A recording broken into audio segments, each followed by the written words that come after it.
myself not to ask her to write my obituary.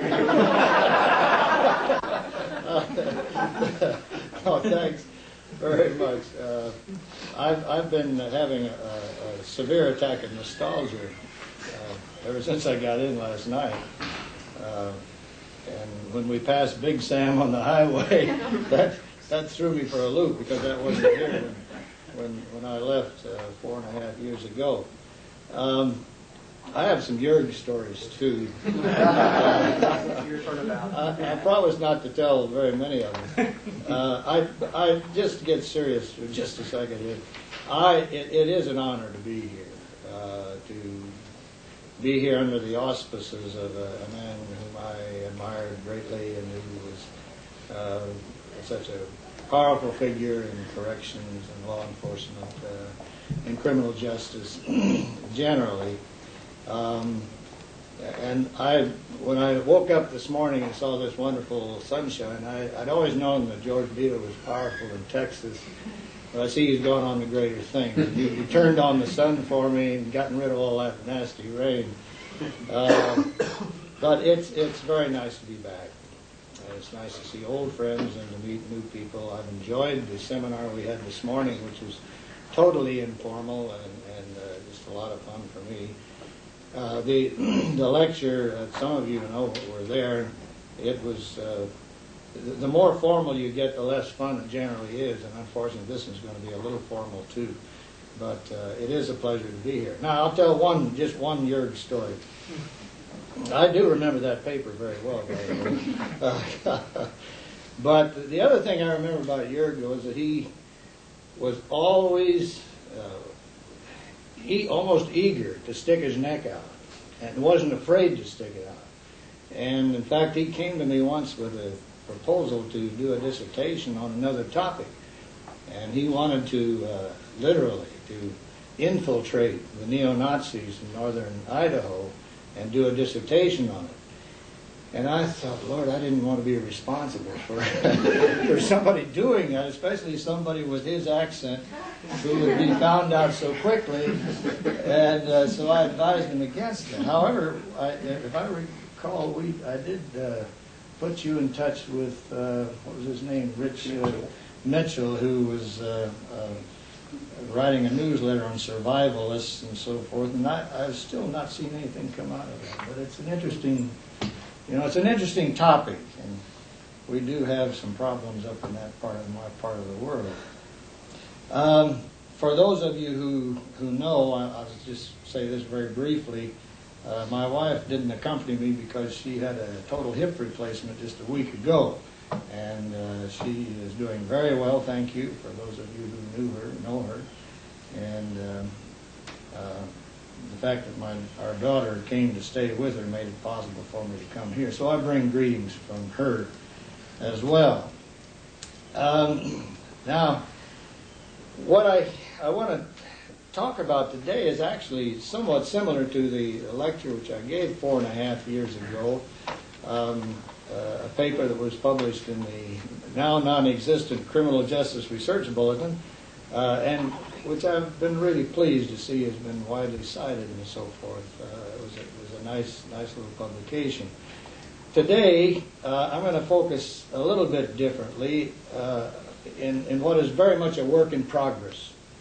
So what I have here is a rather large manuscript, which is reduced by half from the larger manuscript, which is still not complete. It's a paper I'm doing for the Center for the Study of and Prevention of Violence in Boulder, Colorado, at the University there, Dell Elliott and Kirk Williams, some of you know these folks, on gangs and adolescent violence.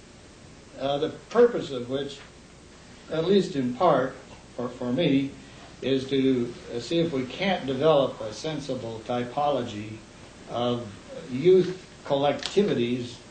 And I say collectivities because I'm not just interested in gangs as such, although the focus is largely on gangs, but on collectivities of young people that result in violence and other types of behavior that we'd like to do something about. In fact, the problem of defining gangs and even knowing what we're talking about is one of our big problems. Carolyn and Muzaffar Sharif, a number of years, more than 30 years ago, once argued, and I'll quote briefly, that the conception of gangs as unique formations in a class of their own makes advances in the analysis of their formation and the behavioral consequences of membership well nigh impossible. Their point, very well taken, was that groups that are called gangs are not all alike, and that gangs are similar in important respects to other groups and other collectivities, if you will, that are not called gangs. Similarly, and importantly, similar group and comparison processes take place in many groups, including gangs, and that if we would understand these processes, to the extent that we can understand these processes, these comparison processes and group processes, we'll go a long ways towards understanding how it is and why it is and when it is that kids get in trouble in groups. So what I propose to do today is to lay out a few types of youth collectivities, give you some illustrations from the literature, and then talk about what might be the basis for a typology of understanding them, a typology which would have causal significance and hopefully control and prevention implications. And the first one I want to talk about is, in fact, not a gang at all, but it could be called the kids from Cambridge and the guys from Newton. Those of you who are familiar with Gary Swartz's little book, Beyond Rebellion, or something like that, published by the University of Chicago Press in 1987, and I can't even remember the title. Gary Swartz's little book, Beyond Conformity and Rebellion, I guess it's called. This is an excerpt from one of the case studies that he presents. And again, I'll read very briefly. These guys from Newton, this is a report from one of his field observers. These guys from Newton had been selling everybody dope. And last night they waited a few hours for everybody to get greased and came back and started trouble. Supposedly they beat up 4 guys and 2 girls and put them in a hospital. So everybody's going to be ready for them this time. We went down this road that leads into the forest preserve. It's about a mile long and there's no outlet. You have to turn around to get out. It was getting dark, and you could see that people were waiting for somebody to make the first move. I talked to an older guy, about 25. He said, "We're going to be ready for those motherfuckers this time," and pulled a big pistol he had stuck in his belt. He told me they heard the guys from Newton had guns. Nobody was kidding, and it was tense. Well, a car drove from Newton, drove by, or at least they thought it was a car from Newton, and this guy runs over with a bat and breaks the back window in. There were 2 cars, and they broke the windows in both cars, but of course the cars didn't stop. I looked up and saw the Metropolitan Police surrounding the area quietly. It took about 20 minutes to get the place cleared out. If you can imagine a concrete road maybe 200 yards long with about 100 cars lined up on each side. Quite a few of them have radios, tape players, and stereo speakers on top. And about 400 or 500 kids, mainly 15, 16, 17-year-old girls, a few younger kids, and guys about 17, 18, 19 with a few older guys. Everybody's drinking beer, and every now and then a little fight breaks out. Kids are always coming up to ask you what kind of dope you want. Now, what sort of a collectivity is it? It's obviously not a gang. It's 400 or 500 kids that are milling around, but violence breaks out. A lot of dope being used, being sold. All sorts of trouble kids getting in trouble. That's sort of one end of a continuum, I want to suggest, that might be a basis for anchoring a typology. A loose, milling crowd. And we've all seen examples of it. Probably most of us have been members of one. We even had those when I was a kid, if you can believe it. Now, milling crowds, however, can sometimes be changed. They can sometimes be transformed. Richard Brimmer most of you will not have heard, because Dick has never really published very much, but a number of years ago, he was a street worker in San Antonio, so it's fairly close to home here. And he describes a situation when gangs emerged from a milling crowd. Not a milling crowd quite like the one that Schwartz describes, but a milling crowd that's at a customary hangout within the city, a takeout food place, a short order place. And there are a bunch of cliques there. Now, here's his brief report. Upon passing a neighborhood drive-in restaurant with about 200 or 300 teenagers out in front, the group identified the crowd. He was in a car with a clique of boys. The group identified the crowd in terms of membership in various neighborhood cliques, Joe's group, Henry and them, and so forth. A short time later, we again passed the drive-in, and something in the situation had changed, so as to provoke an identification of the crowd in front of the restaurant, not as Joe's group, Henry and them and so forth, but as the L Circle gang. The characteristics of the situation which apparently induced the change in designation were that all of the persons in the crowd were facing the street now, instead of milling about. Things were tense. There was a quiet atmosphere, in contrast to the earlier loud, boisterous situation where people were clique hopping and just milling about. Upon inquiring, Bremer discovered that a rival gang, in quotes, had passed by in a car and shouted certain epithets about the mothers of the Circle boys, or the Circle gang, as well as challenges. Objectively, there was probably another clique that passed by, Bremer observed, but it had been identified by the persons in the crowd as a gang. Now this account then illustrates very well the situational nature of much that passes as gang behavior.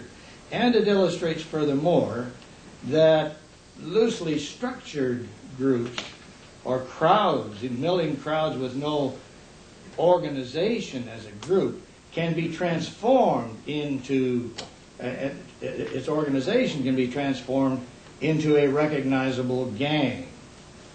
Bremer cites another case of a boy who had been shot at in a hostile neighborhood, and the boy reported that the shots were fired by a rival gang. After which discussion in the clique focused on what they should do. Well, often what is done involves retaliation, and the retaliation takes the form of a gang activity rather than simply an individual who's been attacked trying to get even with those who attacked him. So the gang appellation, designation, gets superimposed upon something else. What I want to suggest is that happens a lot. Now, I better, at this point, define what I mean by a gang, or we'll still be confused. Probably will anyhow, but I'll give it a try. So let me suggest to you what my definition of a gang is, and some of you have already heard this, but it's important that we get the ground rules established. The definition that I find most useful is based on common elements in virtually all serious studies of gangs. Gangs are groups whose members meet together with some regularity over time on the basis of group-defined criteria of membership and group-defined organizational characteristics. That is, gangs are non-adult sponsored, self-determining groups that demonstrate some continuity over time. In these terms, then, the milling crowd that Gary Schwartz described was certainly not a gang. In the second case, the Bremer case, what was a milling crowd became a gang because of some provocation. Now, these criteria are hardly very precise, but what I want to suggest is that we can't be too precise at this point, and that what we need to do is to at least recognize what we're talking about and make a serious effort to distinguish gangs in this non-adult sponsored, unsupervised type of group from others that might form a part of an emerging typology. You might note that my definition doesn't say even that gang members must define themselves as a gang. In fact, the gangs that we studied in Chicago, none of them called themselves a gang all the time. Some of them did when they contrasted them, and the vice lords contrasted themselves with the Cobras or the Imperials. Then they'd say, well, we ain't a gang like the Cobras. We're something else. Or, you know. Or as Mac Klein says in a forthcoming book, one of the kids in one of the gangs that he was studying said, we're a defensive club, man. What is important is whether the members of the gang identify with each other as a group, whether they call themselves a defensive club, a social club, or whatever. It's important that they identify with each other. Now, defining gangs in this way avoids the logical circularity of including in the definition the behavior that is to be explained. If you're going to define gangs in terms of violence or in terms of crime, then you can't really explain the violence or the crime in terms of the gang, because that's part of your definition. And even some of my good friends like Mac Klein and Walter Miller make that logical problem. But have that logical problem. That's something that we honestly disagree with, and Mac and I have tried to make our peace on this in ways that may become apparent a little later. Now, let's try to distinguish these types of collectivities, the gangs and the other collectivities, from some other types of youth groups. And here I'll be following Mac Klein because I've just finished. I read his manuscript for publication too, and it's going to be a real fine book, being published by Oxford University Press. No, by Cambridge University Press. And he's reading proof on it now. I talked to him this last week. Mac notes, for example, that neither skinheads nor bikers are street gangs. Skinheads and bikers are both of interest, of course, to the extent that they're involved in the problematic behavior. But what I'm trying to do is to make the logical and empirical distinctions which might help us out in trying to figure these things out. Skinheads, for example, Mac notes, are inside. They're working on their written materials, or if they're outside, they're looking for a target. They're not just lounging. Bikers are focused on their machines, or cruising, dealing drugs in an organized manner. In contrast to street gangs who are aimless. Skinheads and bikers are focused and planful. Street gangs get into any and every kind of trouble. So there's at least a basis for making a distinction there between these types of groups and the garden variety street gangs. Similarly, the street gangs are obviously different from large collectivities of the soccer hooligan types of thing. Any of you familiar with a book called Among the Thugs by British, well actually he's an American, he lives in Britain though, edits a magazine, a fellow by the name of Bill Buford, called Among the Thugs, and it's one of the best examples of journalism, of good investigative journalism you'll ever find anyplace.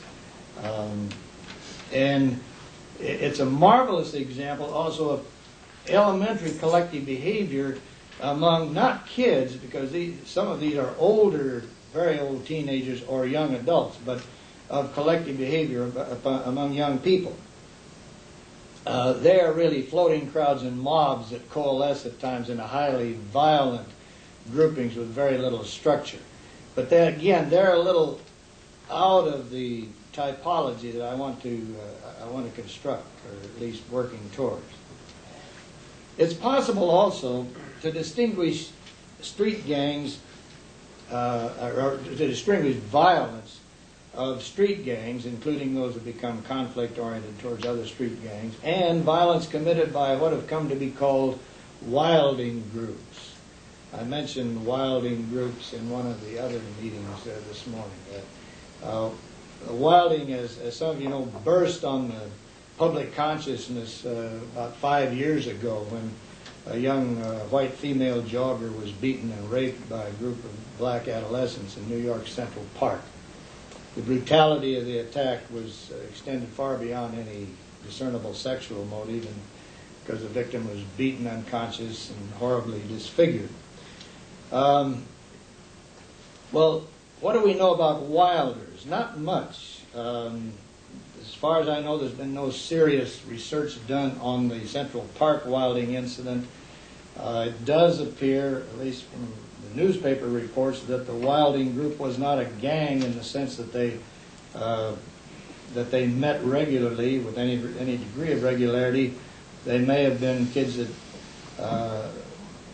knew each other, or kids from different. Nobody really knows very much about them because no serious study was done. However, an incident or a whole series of incidents of similar behavior, wilding, occurred in Fort Worth, Texas, or just not in a sub-area of Fort Worth not so long ago. And it has been investigated by Scott Cummings. Those of you who read my review of the Cummings-Monty book in Yur's publication, Yur's and Raymond's, will recognize this, and I'll tell you just a little bit about it for those of you who are not familiar with it. Cummings Wilders were a small group of black teenagers who terrorized the white elderly in an area that had experienced rapid racial turnover over the past couple of decades, leaving approximately 250 elderly whites scattered throughout the community, isolated and easy victims. Cummings concludes that the wilding group that he studied after they had been apprehended was a type of violent gang. It's not really clear that the group that he studied would meet the criteria that I've established for a street gang, but they begin to look like it because they did meet together periodically. It was a very small group, and Cummings says that two brothers in the book, in the neighborhood, in association with 2 to 4 other teenagers, systematically prowled the streets of Rosedale. Importantly, for my purpose, the violent behavior committed by this gang escalated by commonly observed group processes in such a way that we can establish some sort of an identity between ordinary street gangs, where there's a lot of competition, a lot of conflict, most of it internal to the gang, involving status relationships, conflict-oriented gangs where a lot of status is associated with fighting other conflict gangs, but still a lot goes on inside. What I'm saying is that there are some group processes that are similar to all of these types of groups. The street gangs, those street gangs that become conflict-oriented, the milling crowds, the wilders, and perhaps 1 or 2 others that I'll talk about in a moment. The important point here with regard to Cummings Wilders is that his interviews with the boys indicated that competition among group members led to escalation of violence and brutality, as in the following description of one of the murders. Quote, after being pulled from her bathtub, it's an elderly woman, slaps in the face led to dragging her from room to room to identify where money or other valuables were hidden. She was then pushed to the floor and kicked and stomped in the head. The violence then escalated to multiple stabbings, insertion of a broom handle down her throat, and further desecration of the unconscious body through spray painting into genitals and other body parts. The wilding participants were high on drugs, the brutality being accompanied by laughter and surrealistic amusement. Other murders committed by the gang followed very similar scenarios. Now, in interpreting these wilding incidents, Cummings emphasizes the importance not only of racial antagonisms and the social marginality and unstable personalities of the participants, but the escalating nature of the behavior. What started out as a simple robbery could escalate into something as brutal as that which I just described.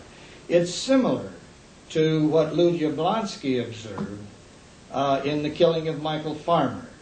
And some of you, I don't know whether Lou talked about that when he was here, but he was the point man for getting the data for a CBS program called "The Killing of Who Killed Michael Farmer." It was narrated by Edward R. Murrow, as I recall. I used to use that in class a lot. It's a marvelous example.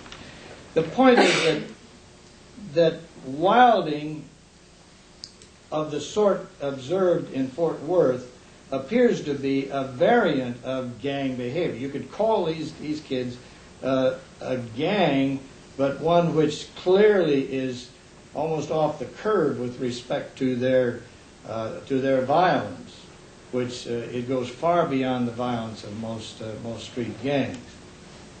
Now, let me refer to one other type of racially motivated violence, which goes the other way and which really fits at the other end of my continuum.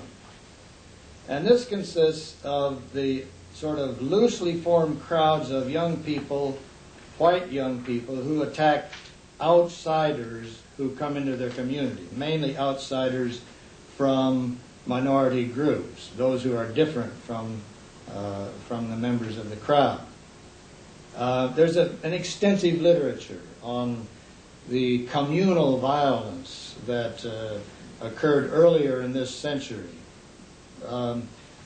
The observations of those who studied collective behavior seem to believe that during the 1960s, where we had a whole lot of urban rioting, that the riots then were less communally oriented and more what Morris Janowitz started calling commodity riots. They were more interested in oriented toward the destruction of property than at attacking persons, unlike the earlier riots. But this type of violence that I'm going to talk about for the next minute or two sort of reverts to the communal type. In the history of this country, we have many, many examples where communities have resisted invading groups. Invasion in the classical ecological sense of one group moving in to displace another. This was certainly apparent in Chicago when we were doing our studies in the 60s, and that continues to be true in Chicago and elsewhere, as different ethnic and racial groups establish themselves and move out in this continuous movement. Now, I should say parenthetically, with a young colleague, I've also been looking at the latest urban rioting that occurred in the Rodney King case in Los Angeles, in a piece that I'm doing for an Eisenhower Foundation report that will be coming out soon. But what I want to talk about now is what happens and why and how, whether we can find common elements with the large crowds of young people that attack others that come into the neighborhood. A young man by the name of Howard Pinder Hughes studied youth in two neighborhoods in the New York City area that have experienced a good deal of this type of violence. Here's his typical scenario. Quote, a young African-American male is walking through a white neighborhood.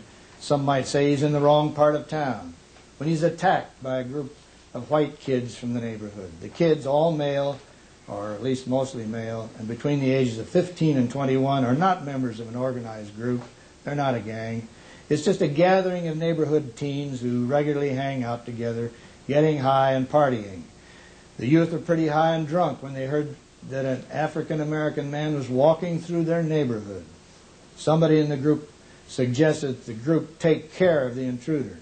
The weapons of choice were baseball bats, sticks, rocks, which had been brought to them in anticipation of the night's activities. In other words, it isn't something that just happens spontaneously. The crowd, gathered together in anticipation that something might happen. The group found the African-American man, attacked him with bats and sticks, yelling racial epithets and warning him to stay out of the neighborhood. If he escaped with his life, he was lucky. Now, Pinder Hughes notes that this scenario fits the widely publicized murders of Michael Griffith in 1986 and Howard Beach in Queens, and Yusuf Hawkins in 1989 in Bensonhurst in Brooklyn. Both cases involved young African-American men who were attacked by crowds of young white people with little pretext. Now, in seeking to understand this type of behavior, Pinder Hughes conducted focused group interviews with young people in these neighborhoods and individual interviews. And he finds that the role of the peer collectivity is, again, critical. And again, I'll read just very briefly. The critical point is this. All of the youth interviewed talked openly and excitedly about going on missions. The entire ambience of the interview would change when they began to describe going on missions, a late-night search to find individuals who did not belong in the neighborhood. The youth seemed to get a sense of self-worth and individual power which was otherwise lacking in their lives. Their sense of group cohesion and group solidarity was heightened if the victim was from another racial or ethnic group, high on the list of desirable targets. Their feeling of powerlessness because of their economic position and prospects and their social position even in their community contributed to the visceral nature of the attitudes they had towards other races and ethnicities. Now, while neither the wilding groups nor the community-based crowds described by Pinder Hughes are garden variety street gangs, we can nevertheless note some similarities in terms particularly of the group process. And incidentally, when I read the Pinder Hughes thing, I thought, my gosh, that's almost exactly what happened in an incident report that we got in our Chicago research back in the early 60s. It was a group of white kids hanging out in a neighborhood park. They were members of several gangs there at the time, when a young black teenager was wandering by, apparently quite innocently. It was in one of these fringe areas where the black area was pushing out into the white area, and there was a lot of resistance in the white area.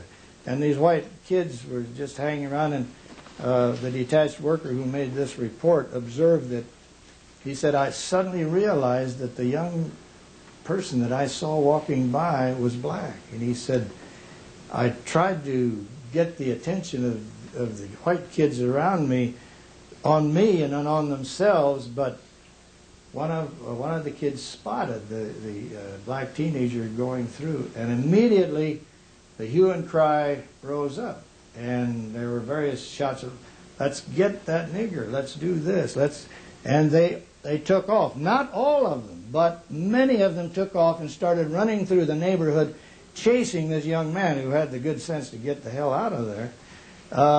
But the interesting thing that happened, and I'll quote what we said from this report, as his pursuers began to make a systematic search of the alleys, garages, backyards, and corridors in the neighborhoods, the boys were spurred on to greater efforts by the adults of the area who offered advice and encouragement. One gang member related that from her bedroom window, a woman kept pointing out probable hiding places in her backyard so that he would not overlook any sanctuary. The advice included looking behind tall shrubbery and by the fence on top of a tool crib and so on. And another boy related that as he and his friends were turning onto one particular street, he began to shout to people ahead in the block, a nigger was coming, so that someone ahead might catch or at least head the boy off. And the other pursuers also took up the hue and cry, including adults who got caught up in this. Now, in a case like this, it isn't so much the gang that's involved. The gangs may be participants, very willing participants, But it isn't the gang itself that's doing the behavior. It's something more identified with a community situation where the kids are reflecting the attitudes and the values of parents and other elders in the community. Gangs may be a part of it, but not necessarily. If they are a part of it, it's only an ancillary to their participation in the crowd-like behavior. But again, note the similarity of group process that's going on here. It becomes not so much, well, imitative in part, but the pursuit escalates the stakes that people have in the situation. And if that young man had been caught, he would have been very lucky to have escaped without a very severe beating, even though there was a detached worker present, and that poor detached worker didn't know what to do because the thing had gotten way out of hand and there wasn't much he could do in that instance.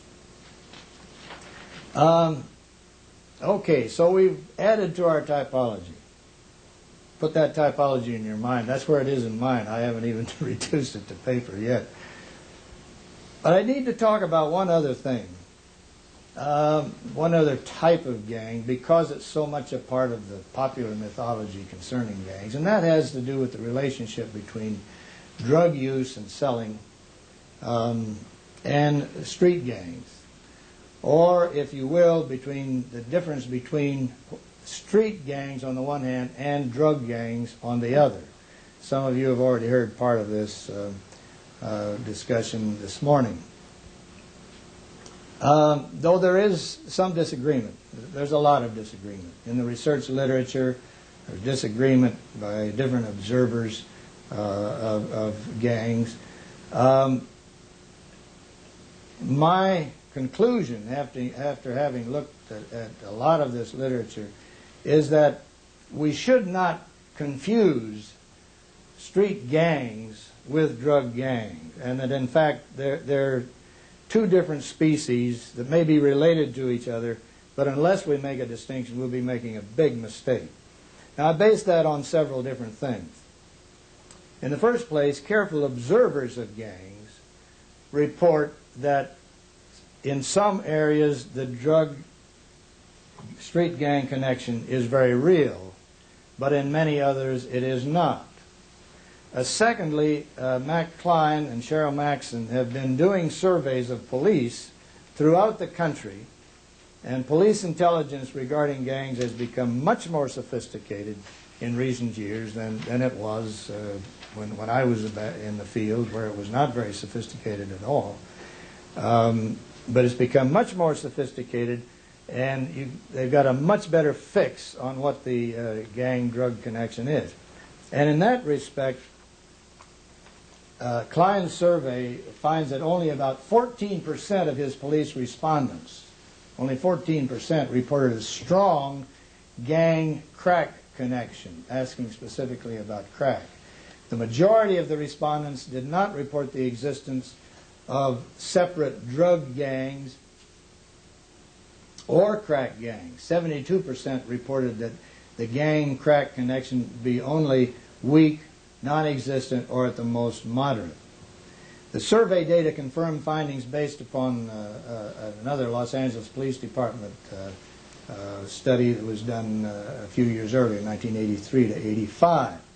So, based upon this type of evidence as well, and there's a lot of other evidence that I could cite, it does not appear that there's a strong connection. Now, if there is not, then how do we account for the persistence of reports that it's gangs that are selling drugs? Well, it seems, based upon Klein's data, Joan Moore's data, Diego Vigil's data, and many others, that virtually all studies report that at least some gang members sell drugs, and a lot of them use drugs. But what they report is that this is mainly individual entrepreneurial activity, not gang activity as such.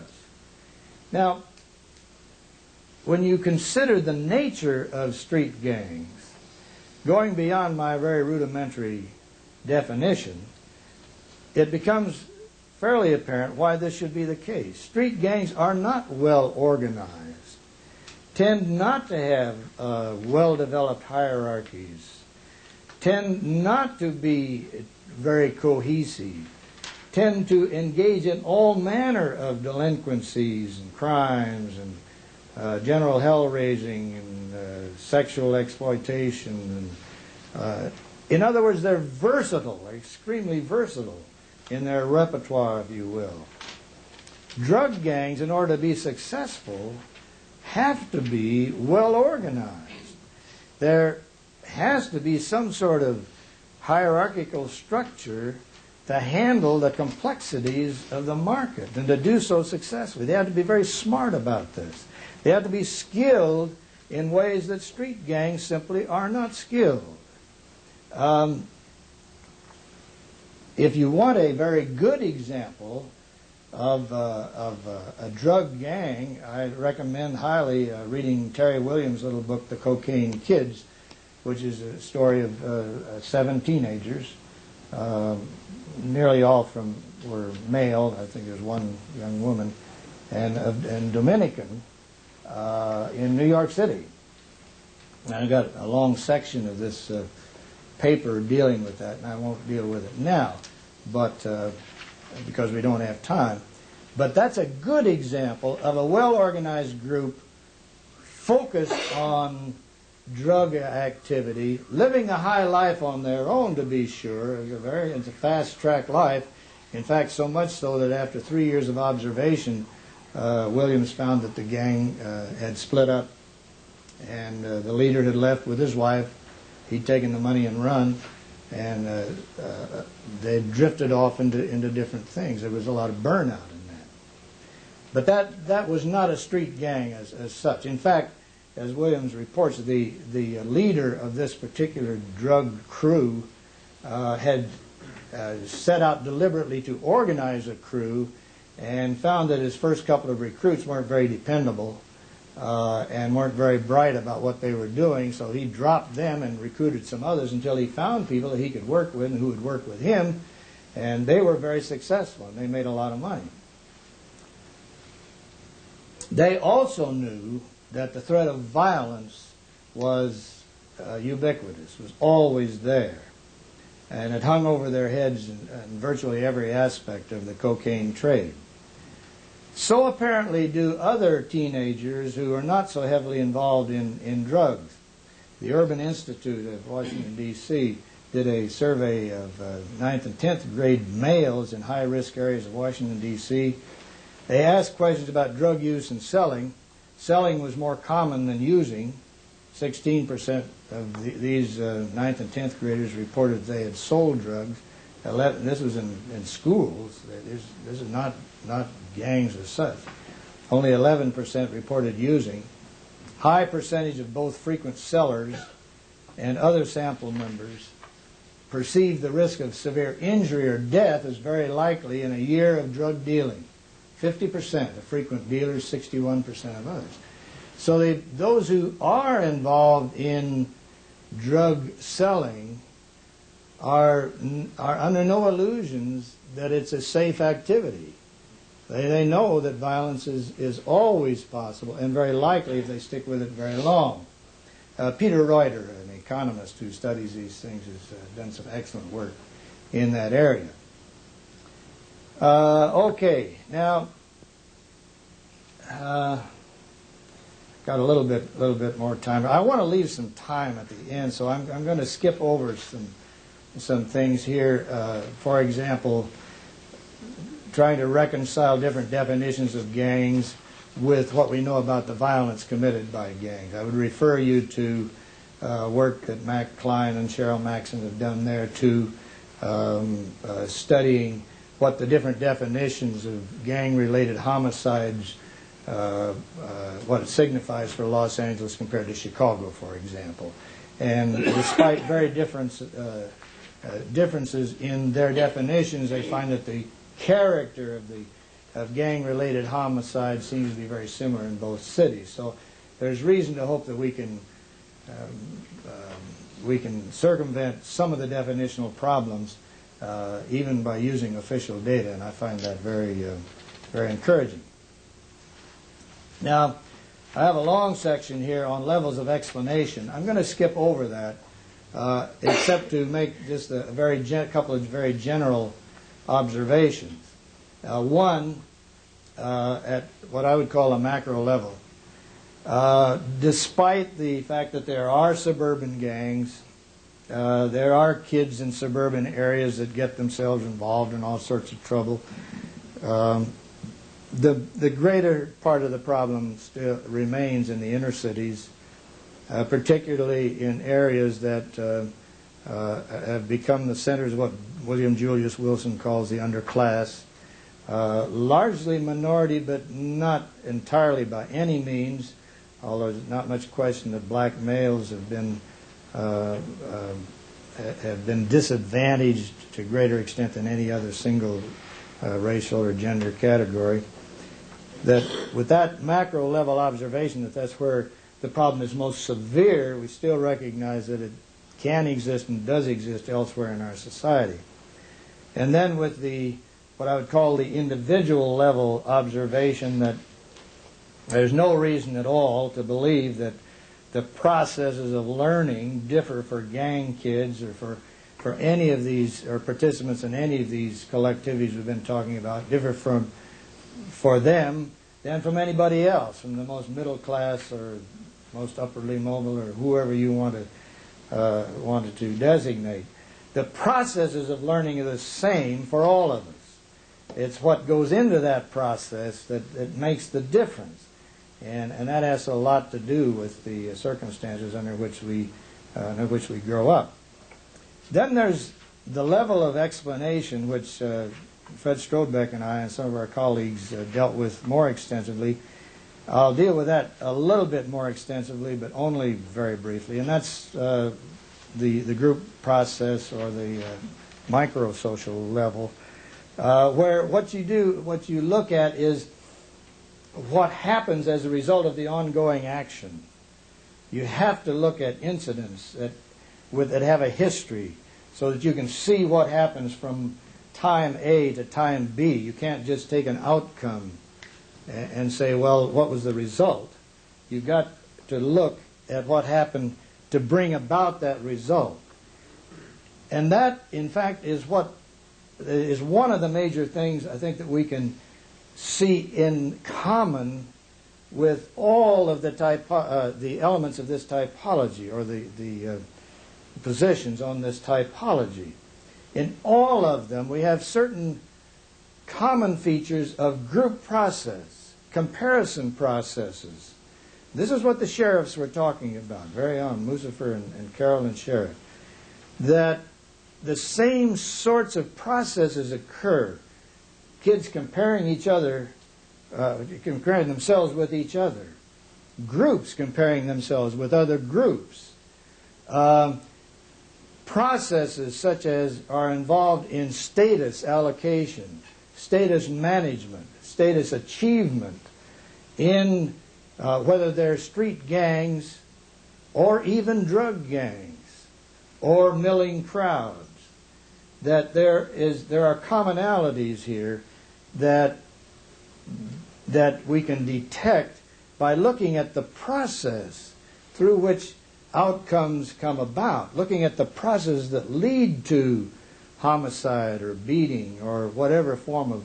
We found common group processes associated with sexual behavior and even illegitimate fatherhood, for example, as well as robberies and gang assaults on each other and this sort of thing.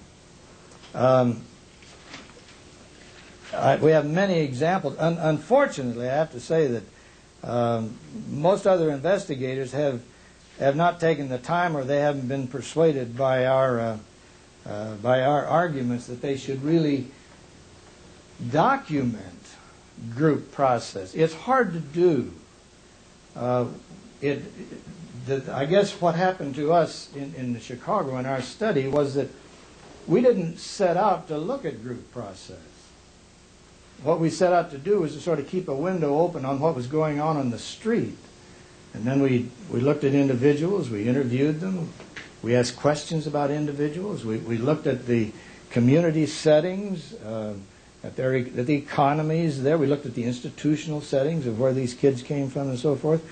And as we looked at these, it was hard to figure out what was the connection between the behavior we were observing and these phenomena that are customarily looked at. Then we started looking at our interviews with detached workers and our observer reports from graduate students that we had out in the field as to what was going on, what was the action on the street. Then we began to see some connection between a neighborhood where the unemployment rate was extremely high, where the rate of intact families was extremely low, where school dropouts were very high, where legitimate opportunities were scarce, but where drug selling and other forms of illegitimate enterprise might very well. The policy and the numbers racket in Chicago was very big then, still is.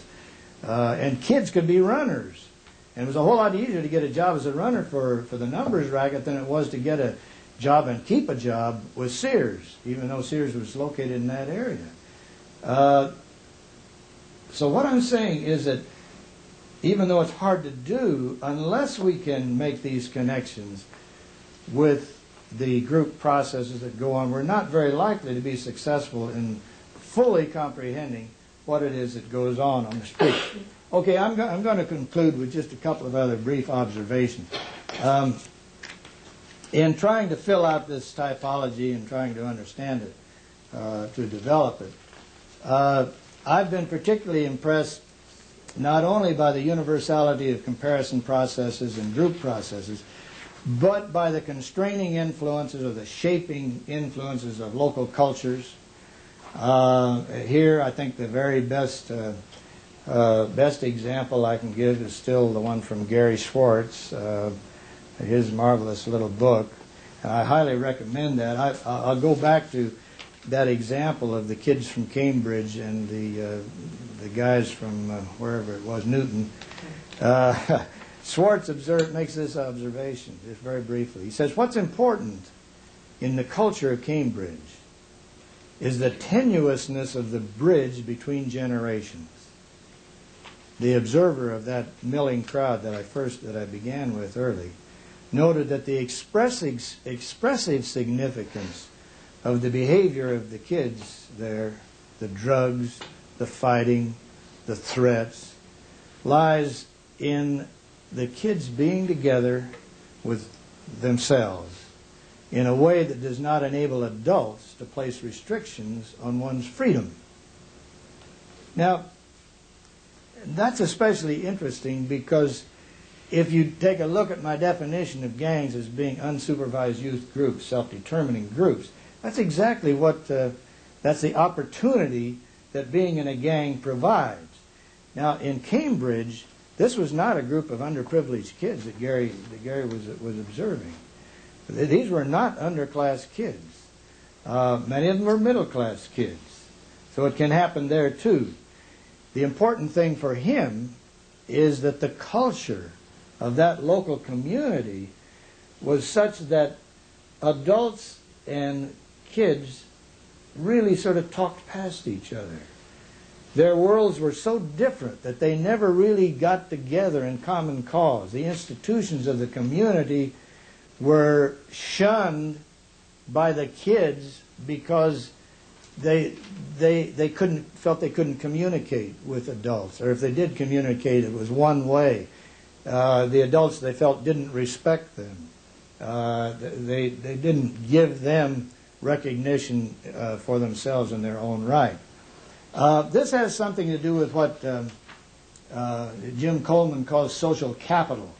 And I'm not going to go into that. Some of you are familiar with the concept, but social capital has to do with interpersonal relationships and the ability to function without conflict, or at least without overt conflict, and so forth. What I'm going to suggest is that social capital is subject to forces beyond local communities, as well as being very much influenced by local community cultures. It's affected by demographic and economic shifts that concentrate poverty and that destabilize community institutions, for example, causing conventional socialization to break down and control processes to break down.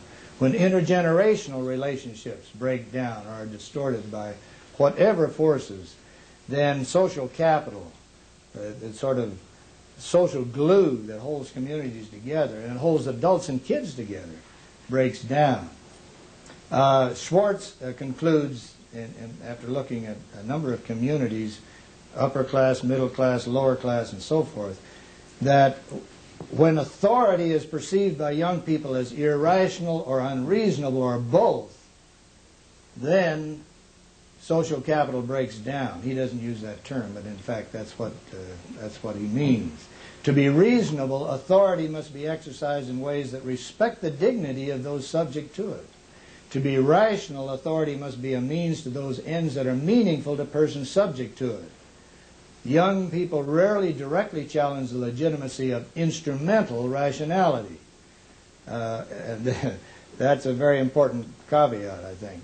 American youth, he concludes, from the most affluent to the most deprived, want to get a job and make money. And that's a bottom line, if you will. So we can, I suggest, bring together what I've called the macro level, the individual level, and the group process, or micro level. And in so doing, if we can fit that into a typology with the paying attention to the group processes I've talked about, I think we'll go a long ways towards understanding the violent and other types of behavior that we'd all like to see controlled a little more effectively. I've talked longer than I expected to, but I guess I'm open to questions, and I'd be happy to engage in questions or discussion with anybody. I know it's after the lunch hour. I hope I haven't lulled you all to sleep. Yes. I've been doing research in the area of juvenile curfews lately. Do you consider them an effective means of curbing gang activity? Absent midnight basketball, or you see, my view on the crime bill is quite different from most people. I think what they left out is probably the most important part. Juvenile curfews can be effective only if you have, it seems to me, unless you have one of two things, or both: overwhelming police force to enforce it, or stable enough families to control it without that. And I'd be very interested in what your research reveals, because I don't know of any really very good research that investigates this. Can you tell me what you're finding? No effect. No effect. Well, I'm not surprised. But it's kind of too bad, isn't it? It'd be nice if we found something that would work. That's simple. Yeah, the magic bullet. There is no magic bullet. That's the lesson, I guess. Other questions? I have a question. Yeah. I know, the definition of gangs is one big problem, but in proceeding in this area. But what about the definition of crimes by gangs, and then crimes by members of gangs? That seems to be a big definitional issue too. And I know Yeah, it sure is. In some ways, I think some gang researchers, particularly Joan Moore and Matt Klein, whose work I respect enormously and who personally I like enormously, I think have made too much of that distinction. Also, one of Wolfgang's students, Bernard Cohen, I believe it was, made this distinction and made a great deal of it. Now, the problem is this. Even though you can say that there is a clear distinction between a gang activity, the gang is doing this, as Sanchez Jankowski claims that his gangs were doing this, or the individual gang member who is off on his own doing things. The problem is this, that if I'm correct, that the group processes, being a member of the gang, being a part of the gang scene, blurs that distinction oftentimes.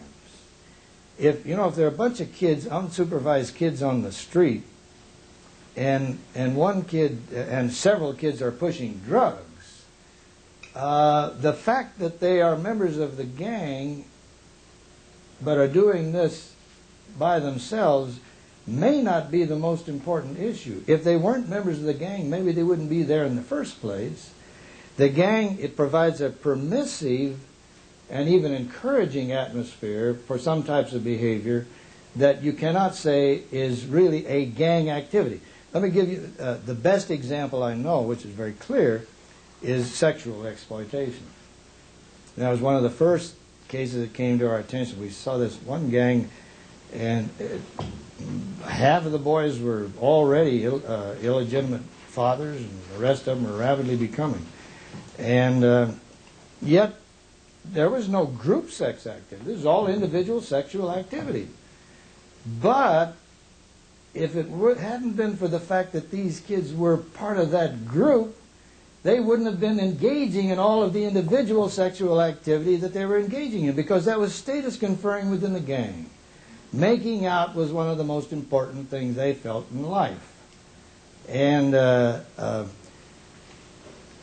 so that distinction isn't always as important as I think some of us would like to make it.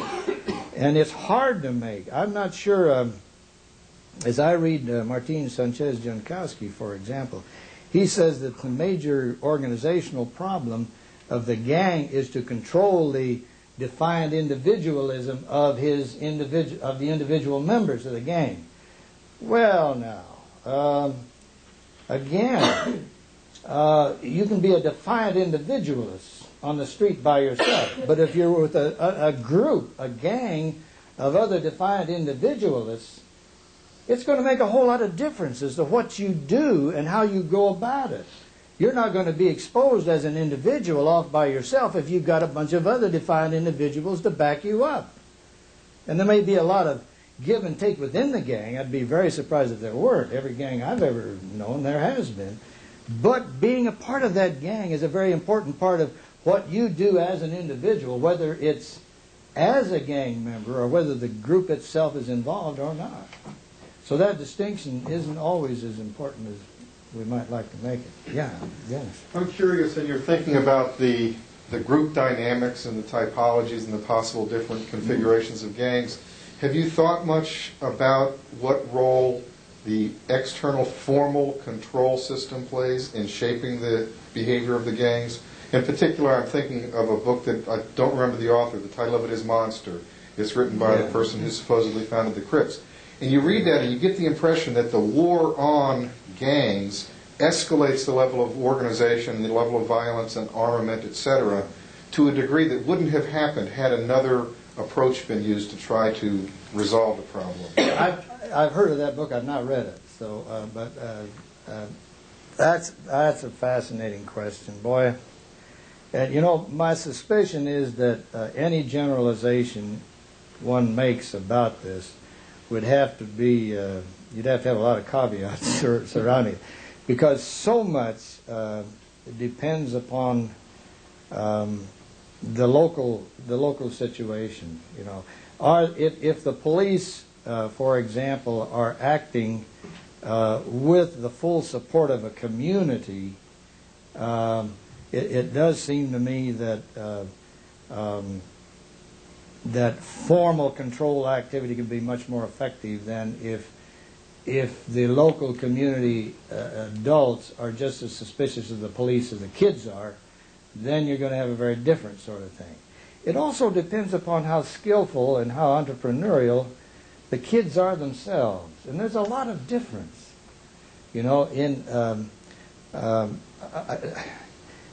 I think there's a difference between the kids we were studying 20, 30 years ago and the kids today. There's a difference in a number of ways. there's a difference in the degree of sophistication that kids bring to organization. The gangs that we studied, with very few exceptions, were really play groups that had emerged, that had sort of developed into gangs. The one exception that we were very familiar with was the Vice Lord, who, according to Lincoln Kaiser and according to our informants as well, were formed when leaders of about 4 different gangs met at the Illinois State Training School for Boys. There's a correctional function for you now. You can bring them together and get them organized. And they decided that when they got out, they were going to form the toughest, best known gang in the city, and for a while they did. Interestingly enough, the Blackstone Rangers, which became the Blackpeastone Nation, which became the El Rukins after Jeff Fort got out of jail, and it's a long history, and some of you are familiar with it. I was in a way, the beginning of the Blackstone Rangers, and I was in on it in the following way. The Dick Boone, who was director of the detached worker program that we were in contact with, got a telephone call one day from a young male voice, and it said, "Mr. Boone," said, "we want a detached worker."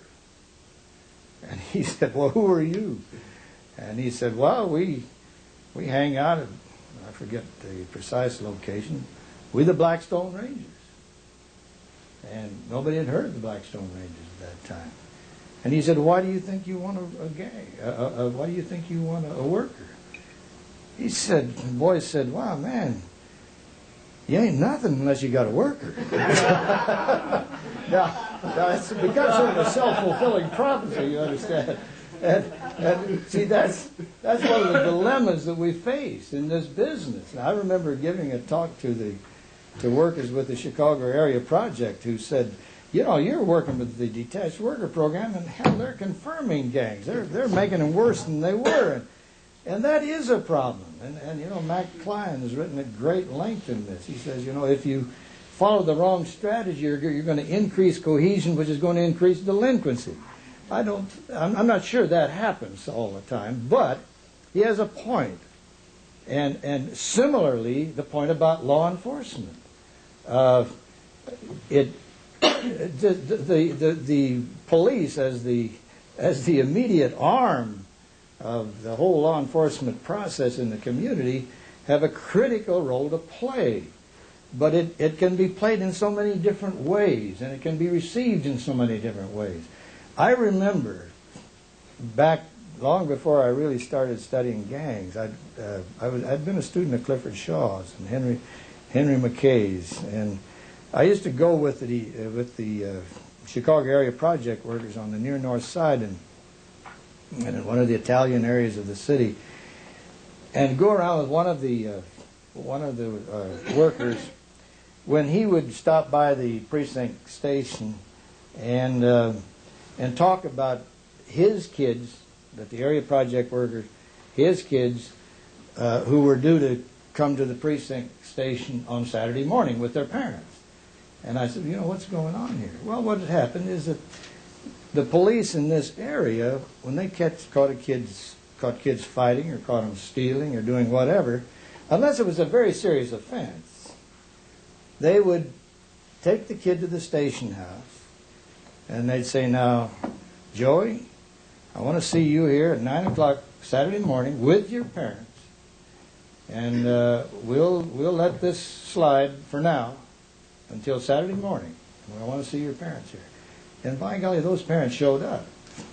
And what they did then was to have a family conference about this kid's behavior. Now that's community policing. They didn't call it that. But when people now talk about community policing, I say, that would have been invented a long time ago. But we've never really followed a consistent philosophy that would bring the police together with the community and do the job that is possible. So that's a very long way of answering or skirting around your question. I'm afraid I didn't answer it directly. Dr. Short, you mentioned earlier about what I thought to be a time ordering factor, which in studying Sutherland's work and some cultural theories as well, where definitions and processes are learned and motives before criminal behavior, which indicates that there's a time ordering. Do you believe that what Sutherland said to be is more what you find with gangs, or do you find it the other way around more prevalent? Well, where criminal behavior occurs first and like-minded individuals form. Oh, well, now that's an interesting question, isn't it? You know, if I really knew the answer to that question, I'd write the book about it. But it's a very interesting and a good observation. I don't think that there is a definitive answer. I think when Sutherland was writing, at the time he was writing, that it was very clear. It was clear to him, and I think realistically he was probably quite correct. Nowadays, particularly in underclass communities, I'm not so sure. Is Bruce here from Robert Taylor Home? He was this morning. He's been to 2 meetings. We were talking about this just a little bit. In Robert Taylor Homes in Chicago, the largest public housing complex in the world, where there is very little institutional organization at all, where there is no sense of community as such, and where gangs roam rather freely, even controlling some buildings. I have an idea that getting involved in criminal behavior, is so easy and so natural that it can happen before you get a group together to instigate it. I'm begging the question really because I don't think that we have really good research today that would help to disentangle those relationships, and it is very important to do so. But rather than spending the time arguing about which came first, I think we'd do better to get out in the field and study what is happening, because the bottom line is simply that kids in slums and every place else learn by the same processes, the same reinforcement processes, the same observational processes and so forth, as they always have. They're just observing different things. They're being reinforced for different behaviors and in different ways, both negatively and positively. So that's a question that's difficult, it seems to me, to argue in the abstract at a theoretical level, and one really needs to get down to brass tacks of data and see what happens there. Yeah. Yeah, I have a question that sort of goes back to Dennis's question and also something you talked about this morning. You mentioned about that there's some research that indicates that these gangs are now going into the small towns, and every self-respecting small police department has a gang office. Yeah, that's pretty interesting. I guess my question is, I seriously doubt that most towns like Huntsville or Pullman have gangs. Oh, I do too. They have a lot of wannabe gang members. But to what extent, well, I guess it's sort of a definitional issue. How many of these alleged gangs that are supposed to exist everywhere are indeed gangs, using your definition? That's a good question. Let me give you an example from Pullman. You can believe we had a drive-by shooting. Now, that's pretty weird for a little town like Pullman, Washington. And what happened was that a couple of kids got in a car and had a .22 rifle, and they drove by the school and they shot. They didn't hit anybody, fortunately. But now, was that gang activity? Well, you'd be better off to say, well, now there's an incipient problem here. As far as is known, it's a very interesting thing that did happen. The police discovered who the boys were, and they took them down to the station house, and after giving them a talking to, they released them. And the community just rose up on its hind legs and said, you can't let them off this way. It oftentimes happens the other way. This time, the community said, you can't let these kids off this way. So then they had a formal hearing and so forth. The kids were still placed on probation, but it was an example of imitating behavior very clearly. I mean, these kids were not organized in any real sense. They were not the 2 or 3 boys that did it apparently were not close chums that hung together all the time and had any of the continuity that I would define gangs with. But, you know, on a lark, they'd read a lot about drive-by shooting. Wouldn't it be fun to shoot up Sunnyside School? Well, they shot it up with a couple of 22 shots and nothing happened, but still, it was enough to get the community angry, and I think that was a healthy reaction. It was a healthy thing for the community to say, damn it, we're not going to stand for this sort of behavior.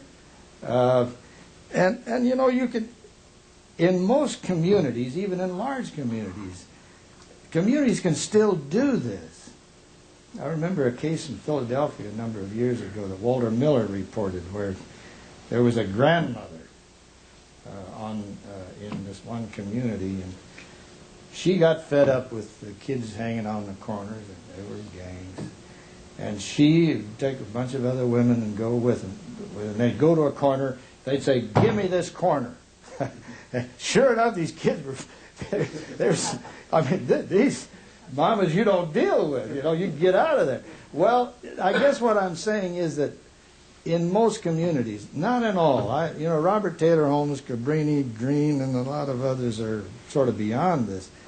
But in most communities, there are resources which, together with law enforcement, can, and with other agencies and schools and so forth, can make a difference, can assert themselves.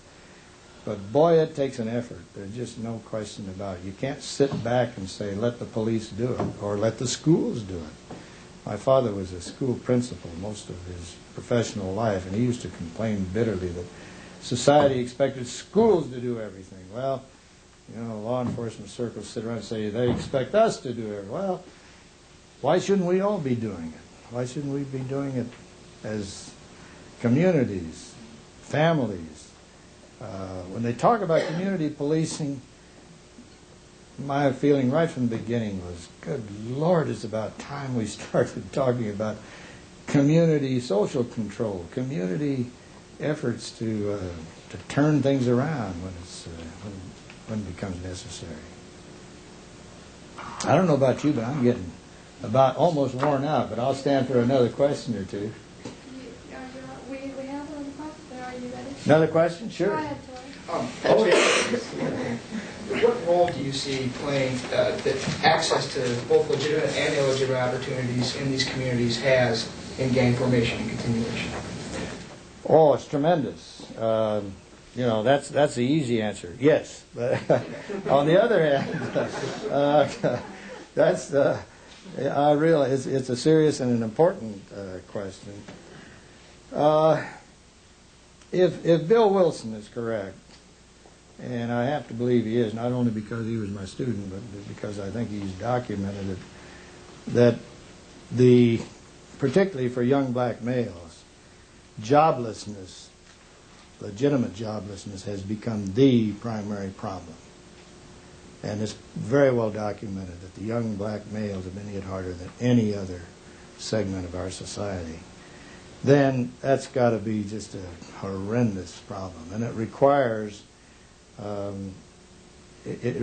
intervention at many different levels, and we have to do something for inner cities to get them restructured economically, to get training opportunities and job opportunities. Read a wonderful little book called Streetwise by Elijah Anderson, dealing with 2 Philadelphia communities, in which he really describes the deteriorated economic situation, particularly for blacks in the underclass area, where it's very difficult for such legitimate opportunities as exist, and they're very scarce, but even those that do exist, it's difficult for them to compete with the lure of fast money by selling crack, for example. And it's it makes you want to cry when you read some of his case materials, that the kids who see the adults in their communities as sort of down and out and having a hard time making it and lacking respect, lacking any sort of political clout and so on. But then to see a young, successful drug dealer drive up in his big car and his boombox and so forth and fancy clothes, who are the kids going to look up to? They're not, the kids aren't dumb. They may be superficial, but they're not dumb, and they can see where the advantage lies. So it's absolutely critical. I wish I knew what the answers were. They tell me, I'm told, Bill Wilson himself tells me that he has been a Clinton advisor, but I can't see that Clinton is going to get much of a chance to put many of the programs into operation. I'll reveal my political prejudices very quickly. Well, Dr. Short, we've been working you really hard all day. I think it's about time to break. We really do appreciate you coming in. We have a certificate of appreciation. Oh, and thank you. We also, LAE's been selling T-shirts, so as soon as they get, we have you one. They just haven't That's come in great. yet, but That's I'll great. But we really do appreciate you coming in. We've really enjoyed the whole day. Thank you very And much. I hope to see, I hope everybody's going to be at the barbecue this afternoon. I'm going to be there. Okay. Thank you very much. Too much fun.